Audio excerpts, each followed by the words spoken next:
Merci. Tout d'abord, bonjour. Drôle de sujet, hein, la fonction RH face à sa gadgetisation. On aurait peut-être pu aussi l'appeler, si vous en êtes d'accord avec moi, le DRH est-il un geek de temps en temps, et pour rencontrer très souvent... Oui ? Quelque chose que j'oublie à chaque fois.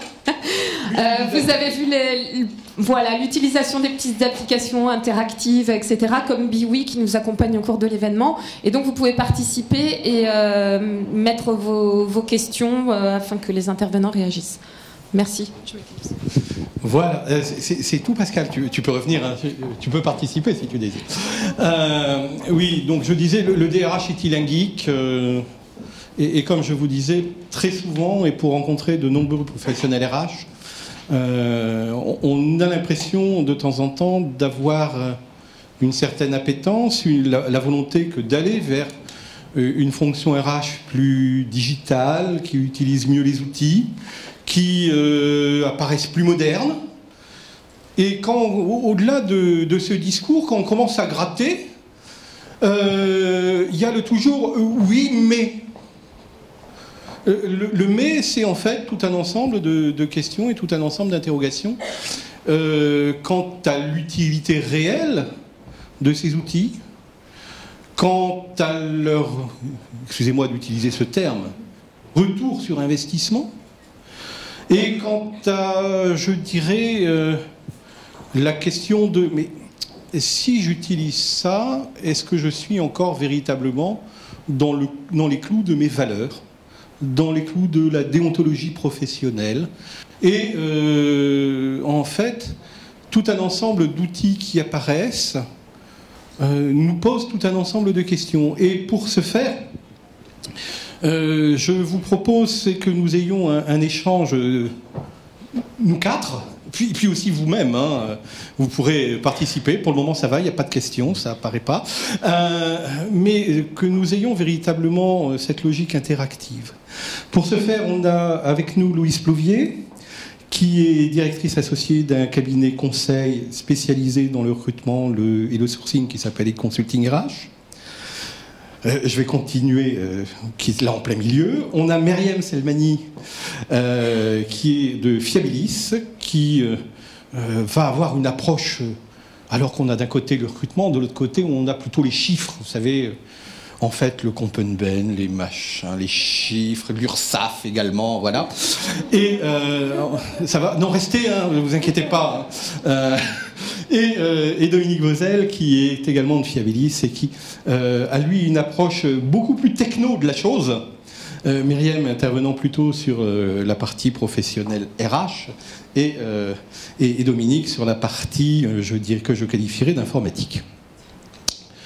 Ouais.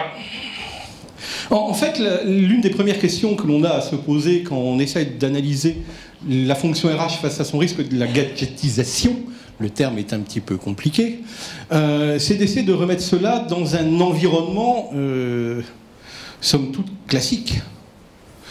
Et quand on regarde bien, la fonction RH, elle n'a jamais été techno-résistante, comme de temps en temps on veut bien nous la présenter à longueur d'articles.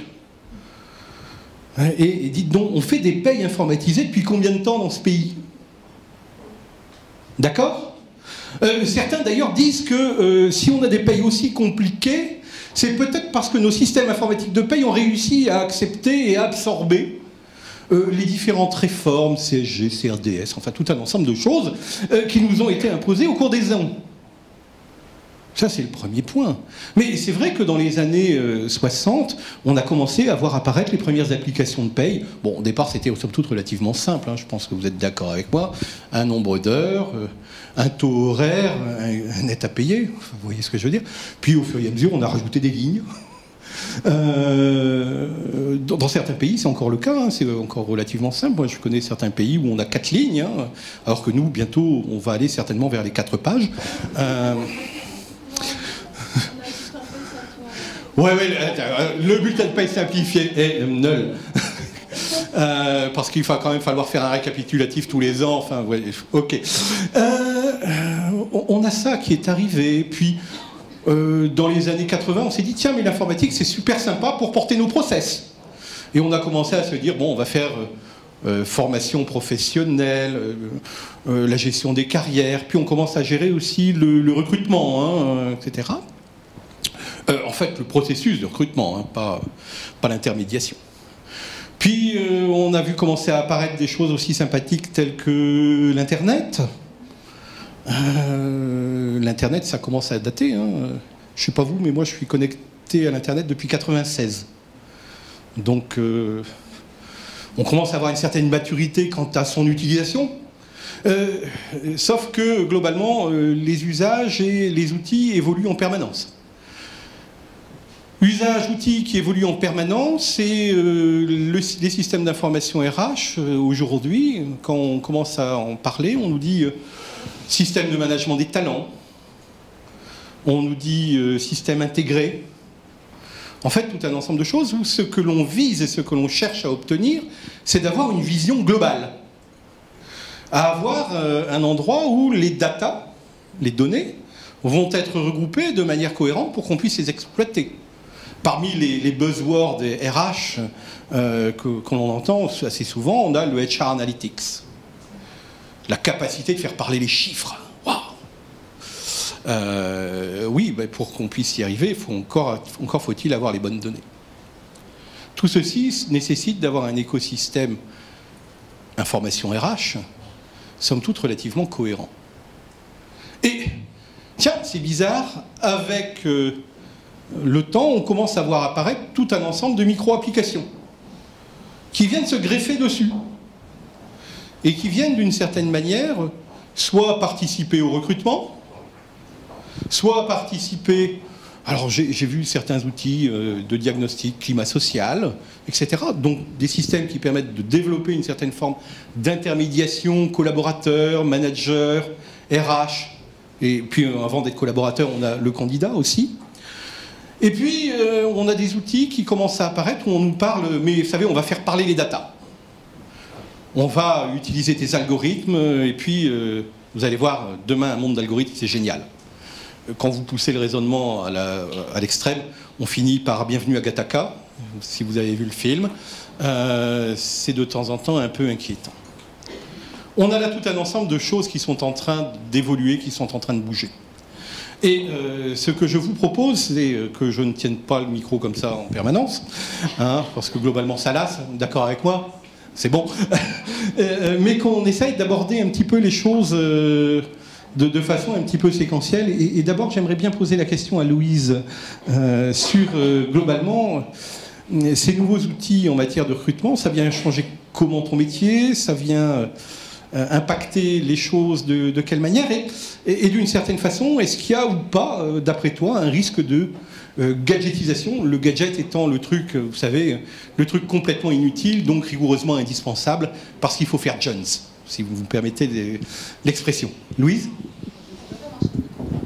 Merci. Donc bonjour à tous. Donc effectivement, je suis Louise Plovier, directrice associée chez Consulting RH. Donc notre cabinet de recrutement, on intervient principalement en fait sur le recrutement de profils pénuriques et sur les nouveaux métiers qui sont liés justement à l'apparition et au développement du digital. Donc ça peut concerner tout type de fonctions pour des petites ou pour des grandes entreprises. Je travaille avec mon associé Frédéric Laurent, certains d'entre vous le connaissent, c'est un geek absolu. Donc lui, il adore les outils digitaux, il adore les objets connectés, il adore les innovations et il achète la moindre nouveauté finalement que ça lui serve ou pas. Moi, je suis quelqu'un de beaucoup plus terre à terre et mon métier, c'est responsable de production. Et pourquoi production au sein d'un cabinet de recrutement? C'est parce qu'en fait, je gère actuellement 200 missions de recrutement. Et pour pouvoir gérer ce volume, il faut être capable de respecter une vraie méthodologie, une rigueur et des process. Et si on a des outils qui vont nous permettre effectivement de gagner en fluidité, de gagner en agilité ou en flexibilité dans nos process de recrutement, alors ça va m'apporter une vraie valeur ajoutée et ça a un intérêt pour moi de les utiliser. On parle beaucoup en ce moment, par exemple, des entretiens de présélection par vidéo. Alors, je recrute par exemple des responsables magasins et responsables adjoints de magasins pour une enseigne de distribution. Si je diffuse une annonce, je peux recevoir jusqu'à 400 CV, 400 candidatures de profils qui vont potentiellement être intéressés par le poste. Même si je fais une première présélection, mon équipe et moi, on n'a franchement pas du tout le temps de visionner 100 vidéos ou 50 vidéos. Et donc dans ce cadre-là, en tout cas dans ce contexte-là, cet outil de vidéo, pour moi, ne va pas forcément apporter une valeur ajoutée et au contraire va rendre mon activité plus chronophage. Donc je vais plutôt considérer que c'est un gadget et je ne vais pas forcément souhaiter investir sur cet outil de vidéo. Maintenant, si je garde le même outil et que je l'utilise dans un autre contexte, si je recrute par exemple un consultant commercial bilingue, je fais une présélection et je décide de faire passer cette vidéo différée à, admettons, 5 ou 10 candidats. À ce moment-là, c'est pour le candidat une vraie possibilité d'exprimer ses talents, de mettre en avant ses arguments et de mettre en avant finalement ses points forts et sa différenciation par rapport à d'autres candidats. Et pour ma part, ça va me permettre également d'obtenir un délivrable de qualité pour mon client et ça va m'apporter une vraie valeur ajoutée puisque en fait l'outil va rentrer dans une méthodologie existante et dans mon process de recrutement existant. Donc dans ce cadre-là, l'entretien par vidéo effectivement va être intéressant et je vais souhaiter investir sur ce genre d'outil. Donc finalement, je pense qu'il n'y a pas une bonne réponse, c'est un peu une réponse de Normand, mais la gadgetisation dépend de l'utilisation qu'on va faire de l'outil, dépend de l'environnement et du contexte dans lequel on travaille. Voilà, moi j'ai peut-être une vision très différente puisque je fais du recrutement volumique qu'une société qui va recruter 3, 5 ou 10 profils dans l'année. Dans ce que tu nous expliques là, on est véritablement avec un élément à prendre en compte qui est celui du contexte. Oui. Et en fait, prenant la dimension du contexte, on sort aussi de l'aspect des discours tout faits qu'on nous présente généralement où tout est beau, etc. Et là, tu viens de nous parler de la vidéo, mais est-ce que, d'après toi, il y a d'autres outils qui, en matière de recrutement, apparaissent plus ou moins utiles en fonction d'un contexte je pense à ce qu'on appelle... Moi, j'appelle ça une appellation abusive, hein, le recrutement prédictif. Pour moi, un recrutement est toujours prédictif. Hein, donc, voilà, désolé. Mais on est de temps en temps, on nous dit que le big data est l'avenir du recrutement. Hein. Je reste circonspect pour ne pas dire plus. Et toi, dans ton activité ? Alors, le recrutement prédictif, ce serait en fait, admettons, on a une batterie de commerciaux, on va essayer d'identifier quels commerciaux parmi ceux-là sont les plus performants en utilisant un certain nombre de variables et de données qui va nous permettre de ressortir 3 ou 4 variables prépondérantes et les plus significatives pour dire que tel commercial a réussi ou telle population commerciale plutôt a réussi et ils ont tel âge, tel profil de carrière ou tel niveau de formation. Et donc on va admettre qu'en partant de cette base et de ces critères qui ont été prédéfinis, ça va nous permettre de créer le profil suivant et le profil de la personne qu'on va souhaiter recruter et qu'on va souhaiter intégrer dans les effectifs. Encore une fois, c'est assez à double tranchant puisque on recrute pas mal dans le passé. On regarde vers le passé quand on utilise ce type de fonctionnement, puisque les modèles qui vont être définis par ces données, par les algorithmes et les données qui vont être créées, peuvent être très vite obsolètes. Si on regarde la population sur les 3 dernières années, le temps de créer les bons modèles, forcément, on n'est plus forcément tourné vers l'avenir et c'est pas forcément hyper pertinent. Oui, d'accord. Donc en fait, tu es en train de dire qu'on risque de recruter avec un rétroviseur. Oui. Mais on va recruter aussi des profils clones. On va recruter le même profil parce qu'il a réussi dans ce type d'environnement et dans ce type de contexte. On va chercher exactement le même profil. Alors que l'idée, c'est de pouvoir aussi avoir une variété de profils et ce qui génère de la valeur au sein d'une société. Ouais. En fait, si j'entends ce que tu viens de nous donner là comme exemple, on est quand même sur des volumes importants de données. Et moi, j'aimerais poser la question à Dominique un petit peu, parce que le big data et tout un ensemble d'applications qu'on voit apparaître tournent autour de l'analytique aussi. Est-ce que c'est vraiment intéressant ou est-ce qu'on n'a pas mieux à faire ? Bonjour, donc je suis Dominique Vauzel, je suis DSI chez Fiabilis. Alors, est-ce qu'on a mieux à faire? C'est une excellente question. Chez Fiabilis, on croit en la valorisation et donner de la valeur aux bases de données. Ça, il n'y a pas de souci. Mais pas à n'importe quel prix, et surtout, il faut que ce soit pertinent. Je ne casserai pas du sucre sur des grandes sociétés ou des grandes idées, mais effectivement, face à l'opportunisme de certaines sociétés dans le monde de la fintech qui s'oriente très facilement dans le big data, dans la conception. Alors, on est sur du vocabulaire un petit peu spécifique, mais sur des puissants algorithmes prédictifs, soi-disant pour améliorer la gestion des hauts potentiels. Ça fait tout plein de beaux mots. Maintenant, chez nous, on pense que la première chose à essayer de traiter en priorité, c'est les données qu'on a déjà en interne dans une entreprise. Et ces données, c'est la paye, c'est ce qu'on appelle aujourd'hui la DSN. Toutes ces données-là, on les a, et on n'a pas besoin d'aller chercher très loin pour pouvoir les analyser. Alors évidemment, on peut s'amuser à scruter des millions de données sur les réseaux sociaux pour en tirer des conclusions certainement très passionnantes. Maintenant, je ne suis pas sûr que toutes les entreprises soient prêtes à scruter Facebook, Twitter, LinkedIn, Viadeo et tout ce genre de sites, compiler ces milliards de données pour en tirer des profils ou des conclusions sur ce qui se passe dans leur entreprise, dans leur établissement. Je ne suis pas sûr qu'on en soit à ce stade-là. Les meilleurs exemples qu'on pourrait donner, c'est effectivement si on se met à analyser réellement ce qu'on a dans la paye, on va être capable de déterminer les grands changements familiaux qu'on peut avoir chez nos salariés, une naissance, un mariage, parce que ce sont des données qu'on a. On n'a pas besoin d'aller scruter Facebook pour être au courant de l'événement. Et à partir de là, on peut en tirer des conclusions, des évolutions de carrière, des demandes potentielles d'augmentation, parce que notre vie personnelle, elle change, elle évolue. On n'a pas forcément besoin de ça. Est-ce qu'on a besoin d'aller scruter ce qui est écrit sur Twitter tous les jours pour savoir que notre collaborateur est au bout du rouleau ou que son travail est pénible? Non, pas forcément. On le sait déjà d'une manière simple. Si on prend les risques psychosociaux, on peut déjà avoir une analyse sur les arrêts de travail effectifs qui sont déjà dans la paye, qui sont enregistrés. Les potentiels de nos collaborateurs qui éventuellement auraient envie de quitter l'entreprise parce qu'ils s'ennuient dans leur travail, depuis combien de temps sont-ils salariés au même poste? Depuis combien de temps n'ont-ils pas évolué? Est-ce qu'il faut vraiment des algorithmes prédictifs pour scruter les réseaux sociaux, pour savoir qu'au bout de 10 ans, au du même poste, un salarié peut effectivement se poser la question de dire qu'est-ce que je fais là, j'ai envie de voir autre chose? Donc en fait, toutes ces données-là, on les a déjà. Il suffit juste de les analyser, de les traiter, de les contrôler, parce qu'avec la DSN, je pense que Myriam en parlera tout à l'heure, c'est quand même quelque chose qui va être de plus en plus important. Mais finalement, en valorisant, en enrichissant ces données-là, on va pouvoir en tirer des conclusions, mais pas des conclusions sur ce qu'on disait, comment on va gérer les hauts potentiels.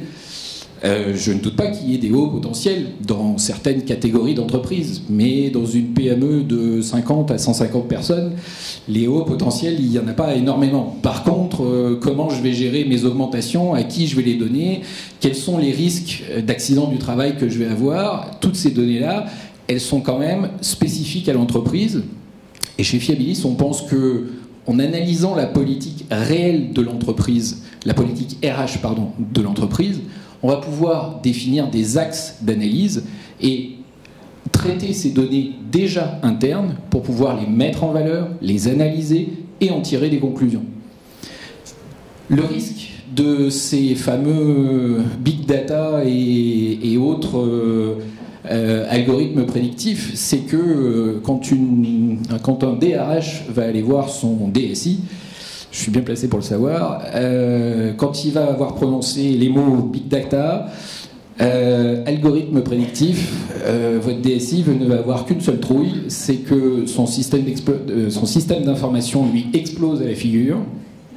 Comment il va gérer l'espace de stockage nécessaire pour stocker ces millions de données dont il n'en a absolument pas besoin, et comment il va traiter, j'entends en termes de serveurs, de capacité de traitement, comment il va être capable de traiter et d'analyser ces données-là sur son système d'information qu'il maîtrise déjà et qu'il essaye de tenir à bout de bras, et là on va venir lui rajouter une charge supplémentaire.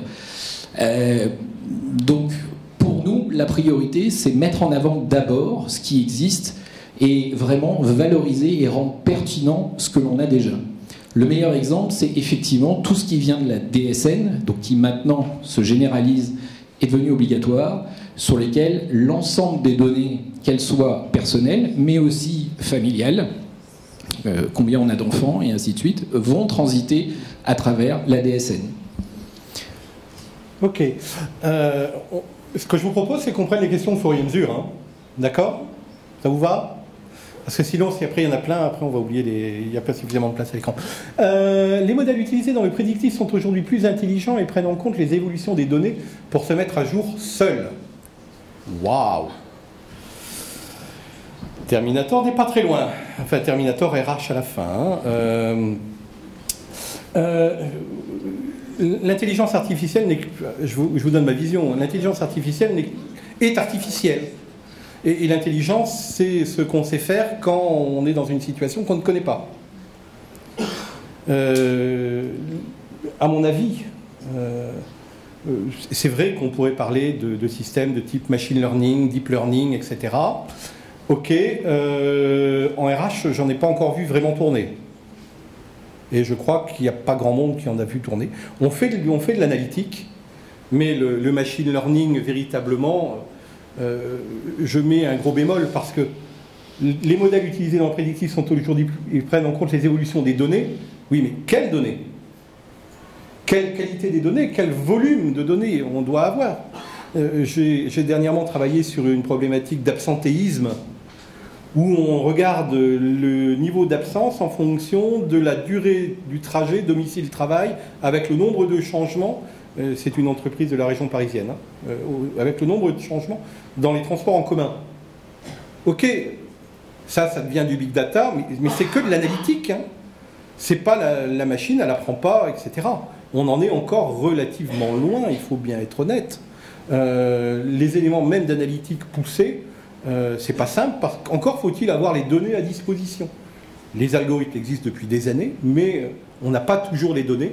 Et comme tu faisais remarquer, Dominique, à mon avis, on a besoin peut-être d'avoir plus d'informations et plus de données, parce que les variables pertinentes ne sont pas toujours présentes. Dans la notion de gadget, il y a la notion d'expérimentation, de prise de risque. La DRH a-t-elle vraiment de l'appétence pour l'innovation? C'est pas la DRH qui a posé cette question-là, rassurez-moi. Je crois vraiment que les... Et je me fais... Vous êtes d'accord avec moi? Moi, tous les DRH que je connais ont une appétence pour l'innovation.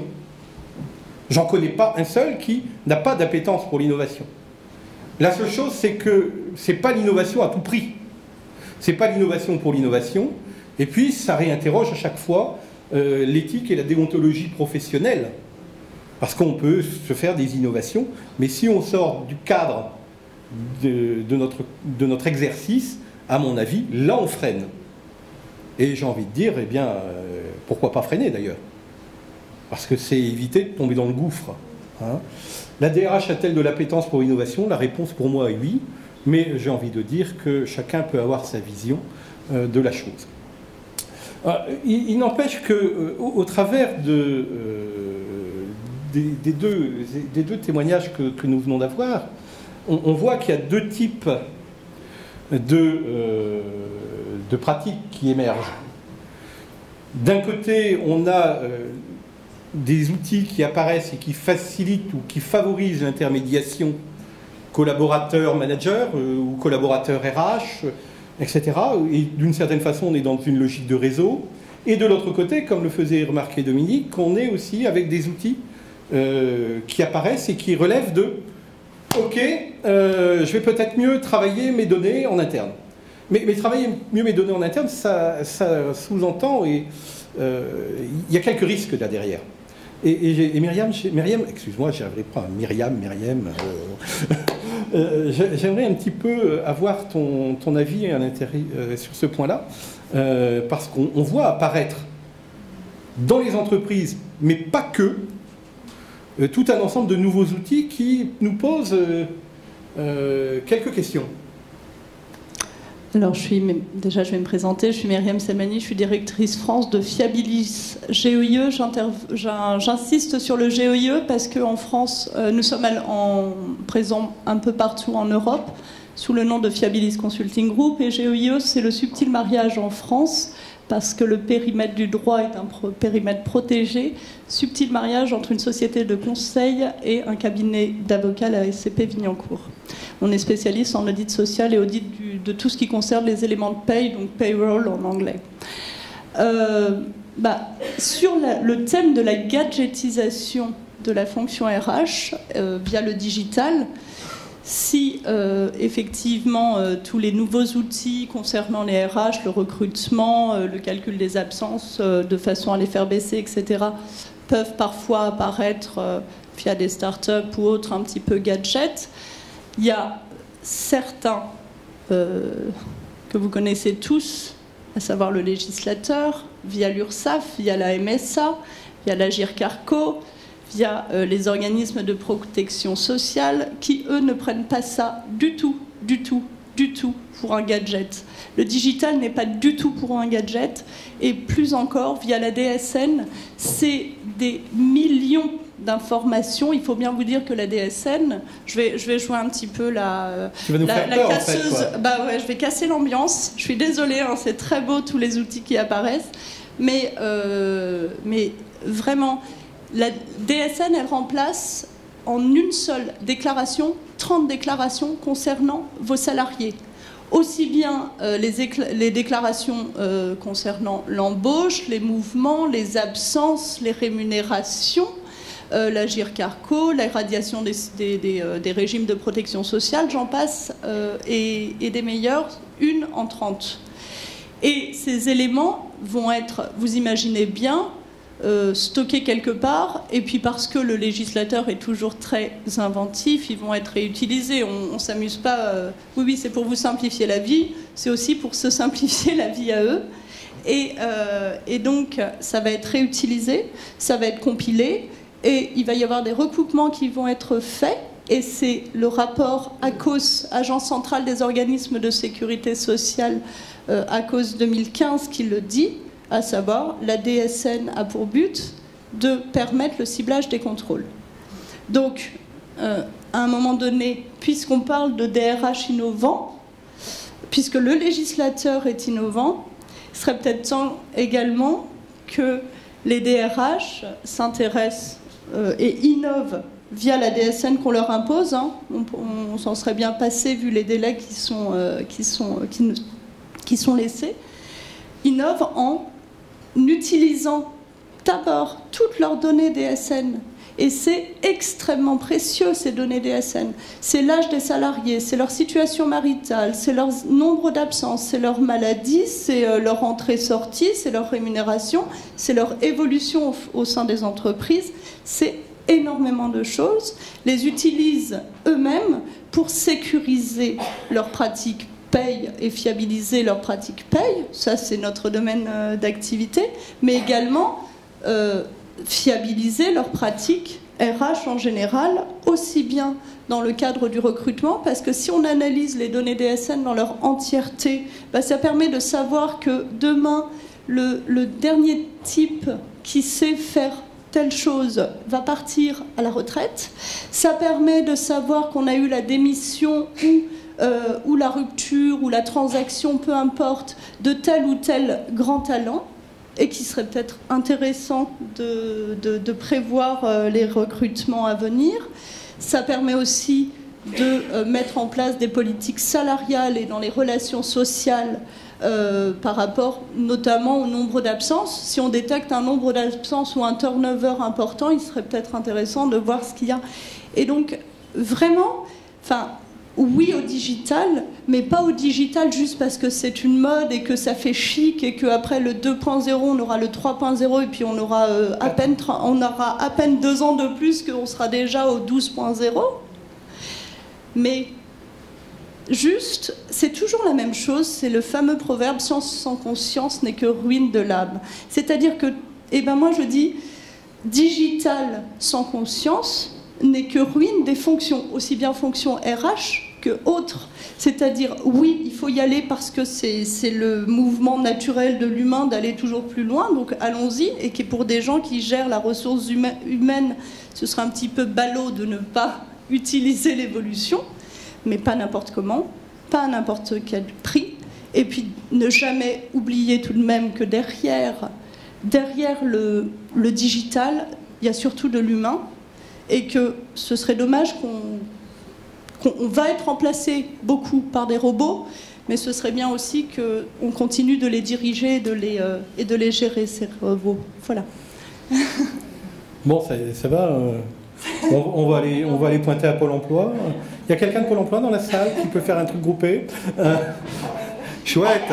Il y a une remarque qui nous vient. La data est une donnée vivante qui varie, non statique, donc quid de leur fiabilité à un instant T pour faire de l'analyse prédictive. Qu'est-ce que je peux vous dire d'autre si ce n'est que je crois qu'on est tous d'accord sur cette véritable interrogation.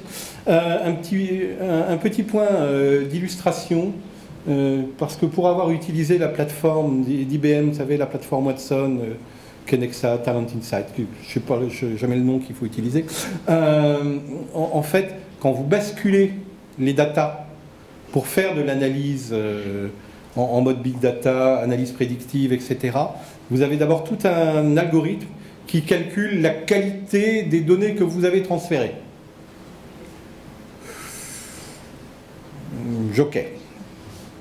Mais ce point-là est véritablement important.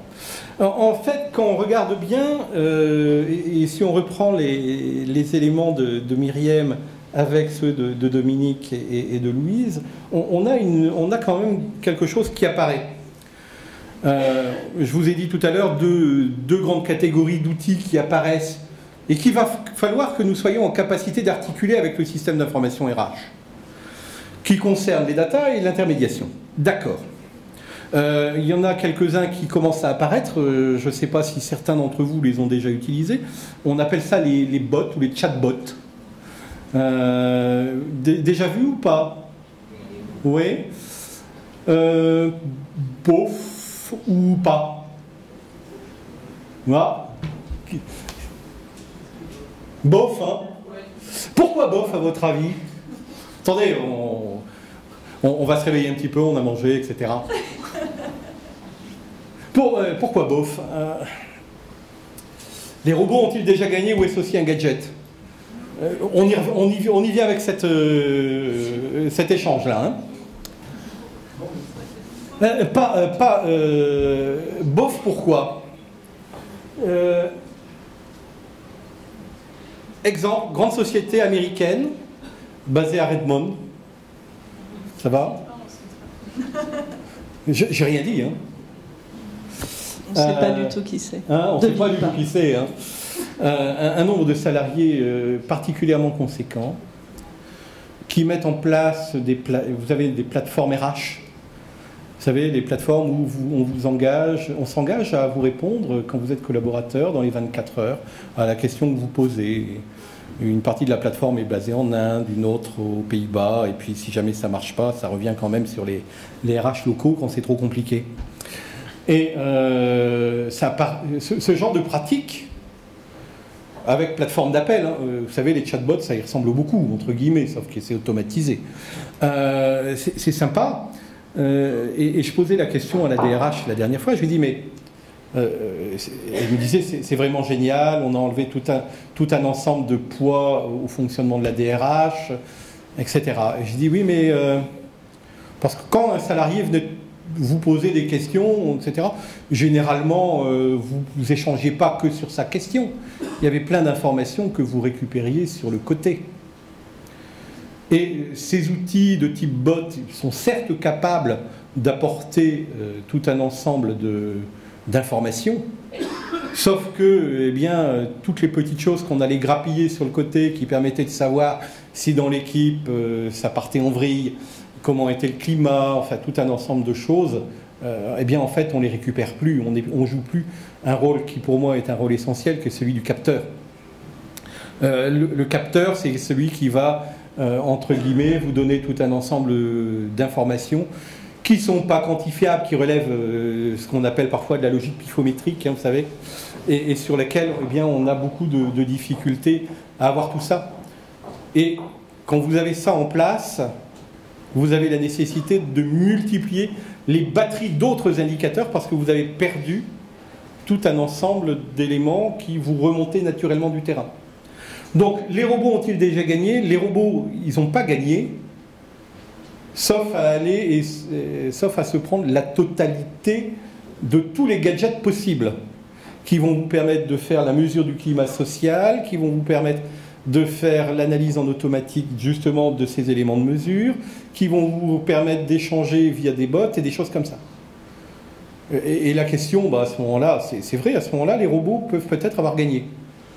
Mais va se poser pour moi, concernant ces points-là, la question du véritable retour sur investissement. Parce que quand on commence à multiplier toutes ces choses, tout d'abord, il faut être une entreprise de grande taille, et il faut d'une certaine façon aussi rentrer dans, je dirais, un retour sur investissement. Ça fait longtemps que ce capteur est plus côté manager que RH. La réponse est oui. La réponse, c'est, à mon avis, mais vous pouvez réagir, hein. On a laissé se développer des choses. Je pense que tout le monde connaît le bouquin « Tous des RH ». Vous êtes d'accord avec moi? Vous l'avez vu, hein, le bouquin de Jean-Marie Peretti. Qui l'a lu véritablement en entier? Moi. J'adore Jean-Marie. Non, oui, d'accord. Oui, mais on sait que tu connais Jean-Marie, etc. Ok, je l'ai lu aussi. Mais quand vous regardez dans la mise en application, hein, et ce point-là est important, il y a beaucoup de gens qui se sont arrêtés à la première partie. C'est-à-dire le partage de la fonction. Et qui ont oublié que la fonction elle était là pour coordonner le fait que le partage se fasse de manière homogène et qu'il y ait tout un ensemble d'éléments qui remontent. Quand on a lu tous des RH, on a surtout pensé hey, je fais moins combien sur ma fonction support RH? Ça a été ça hein, dans bon nombre d'entreprises. Attendez. Soyons raisonnables. Moi, je vais juste interrompre. Tu viens de dire un mot qui me plaît. Depuis très longtemps, le DRH se bat pour devenir business partner, pour être au CODIR, pour avoir vraiment une influence. Et tu viens de prononcer le terme de support, parce que pour beaucoup trop de directions ou financières, direction générale ou financière, la fonction RH, notamment la paye, c'est un support. Or, ce qui serait intéressant, selon moi, tu vas me dire, c'est d'utiliser justement tous ces outils digitaux qui sont très bien comme des supports pour qu'enfin la fonction RH puisse revenir au cœur de à son cœur de métier, à savoir l'humain. Voilà. Je vais rebondir, hein. De façon un peu vacharde. Ouais, ok, on nous dit que la fonction RH, c'est une fonction support. Je sais pas, mais on a discuté avec pas mal de DG, j'ai l'impression que c'est plus une fonction boulet qu'une fonction support. Ça va, vous êtes encore là? Fonction coût. Hein, raison, nous les DG, c'est combien ça coûte. Ouais. Les RH, pour faire de la paye, il faut appuyer sur un bouton, et du recrutement aussi. C'est à peu près ça. Oui, je pense qu'on a d'une certaine façon à se réapproprier tout un ensemble de points. Ces outils tels qu'on le voit là dépassent le côté gadget quand on commence à se réapproprier ces champs. Mais il y a quand même des choses moi, qui m'interpellent. L'analyse des données, la qualité, la cohérence et la fiabilité ne peut être réalisée que par un paramétrage défini par l'humain.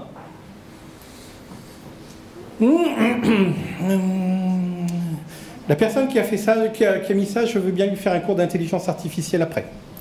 Et là, il va avoir peur. C'est ça qui est inquiétant. Mais l'intelligence artificielle, c'est pas de l'intelligence, hein, ne l'oublions pas.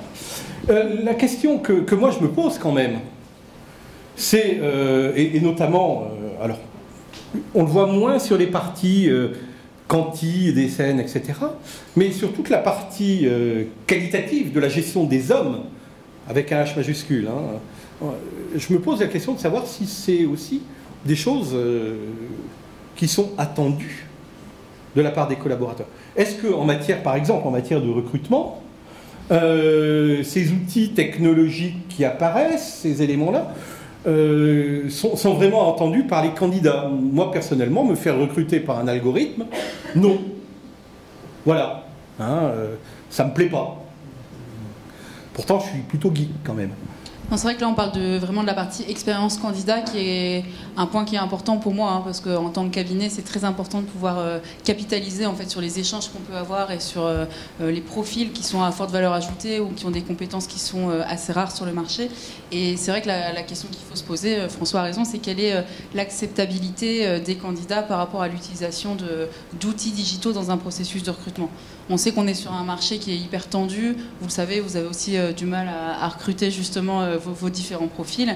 Une fois qu'on a réussi à susciter l'intérêt d'un candidat, est-ce que c'est pas contre-productif de risquer finalement de le perdre en ajoutant une couche digitale dans un process de recrutement qui est déjà assez lourd, puisqu'on leur fait passer des questionnaires de candidature, des entretiens d'évaluation des compétences, des entretiens de langue, enfin bref, tout type d'entretiens divers et variés. Voilà. Est-ce que c'est vraiment nécessaire d'ajouter une couche digitale dans un processus de recrutement quand on est sur la guerre des talents, sur des profils qui se font de plus en plus exigeants? Je pense qu'il faut garder une certaine souplesse par rapport à l'utilisation de ces outils, en tout cas selon les profils qui peuvent être recrutés. Et surtout selon la rareté des profils. Plus les profils sont rares, plus ils sont exigeants, plus y a rien qui est plus intrusif qu'une caméra. C'est pas évident comme exercice pour un candidat de passer en vidéo. Et plus on rajoute de la techno, c'est ce que disait Myriam, plus on rajoute de la techno, plus on rajoute du digital, plus les candidats sont demandeurs d'humain, de retourner vers la simplicité, de retourner vers des échanges humains. Donc finalement, ajouter des outils digitaux, c'est aussi une occasion que les entreprises doivent utiliser pour réhumaniser leurs relations aussi bien avec les candidats qu'avec les collaborateurs. Et puis, moi je vais ajouter, on a quand même, parce que c'est du vécu, on a aussi les super bugs informatiques, ça existe, on les a tous vécus, tout est bloqué, on ne peut plus rien faire, on est perdu et tout le monde s'agite dans tous les sens parce que on ne peut plus bosser. Je pense qu'on l'a au moins vécu tous une fois. J'ai en tête le cas d'un de mes anciens employeurs que je ne citerai pas ici, qui a eu la bonne idée de recruter toute une catégorie de candidats par l'assessment, et c'était de l'assessment en ligne. Et tout a bugué. Donc il y en a eu, pour certains en fait, tous ceux qui sont connectés de chez eux, ça fonctionnait très bien. Tous ceux qui sont connectés des locaux de l'entreprise, c'est-à-dire des candidats internes, ça a bugué. Il fallait tout recommencer, ça a coûté des fortunes et repartir sur un processus traditionnel, plus traditionnel de recrutement. Il ne faut pas oublier tous ces bugs qui entraînent aussi parfois des erreurs et je vais plutôt laisser, parce que c'est moins mon domaine, j'en ai plus été victime qu'actrice, mais notre DSI Dominique parlait des bugs et des... de toute façon... C'est toi le responsable. Oui, voilà. Non. De toute façon, est forcément responsable. C'est toujours l'informatique, il n'y a pas de souci. Donc oui, ça, de toute façon, il n'y a jamais une mise en place d'un système, d'une base de données, d'un outil informatique sans forcément de bug. Ça, c'est évident. Ça arrive. Forcément, on met en place des procédures et plein de choses pour essayer d'améliorer, mais ça arrive. Il y a les bugs techniques, informatiques. Mais je voyais la remarque tout à l'heure précédente sur la qualité et la cohérence des données. Il y a aussi le bug humain. C'est-à-dire qu'il ne faut pas oublier que les données qui sont rentrées dans l'ordinateur, il y a bien quelqu'un qui a appuyé sur le bouton pour les mettre dedans.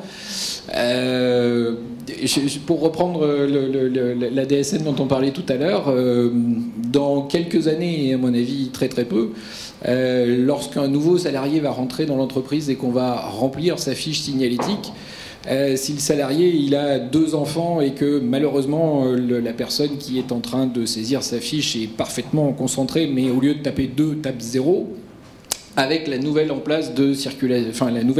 circulation des données et la mise en place de ces données centralisées pour l'ensemble des administrations et ainsi de suite, on peut très bien se retrouver avec quelqu'un qui a 2 enfants, on a rentré 0 et le mois suivant, il n'y a plus d'allocation familiale parce que la donnée a circulé ayant 0 enfant, il n'a plus droit à l'allocation familiale. Donc faut considérer que les bugs sont multiples. Alors je voyais aussi un service moyen proposé par un acteur majeur et un service de qualité proposé par une start-up. Je ferai simplement une remarque. Je dirais que la première question à se poser, c'est est-ce que ce qu'on est en train de me proposer, de me vendre, de me proposer d'investir pour innover, pour développer des tas de choses, est-ce que j'en ai besoin? Est-ce que ça correspond à mon besoin? Est-ce que ça correspond à mon activité? Est-ce que c'est vraiment ce qui va me faire évoluer dans ma fonction RH? Je n'ai pas d'action dans aucune des ni majeures ni start-up. Maintenant, ce qu'on voit majoritairement, c'est que les acteurs majeurs ont plus tendance à définir des grandes catégories, des grands profils d'axes de développement, et les start-up sont plus opportunistes, sont plus à même d'écouter, d'entendre, d'orienter leur innovation sur un sujet réel, sur les besoins propres d'un client.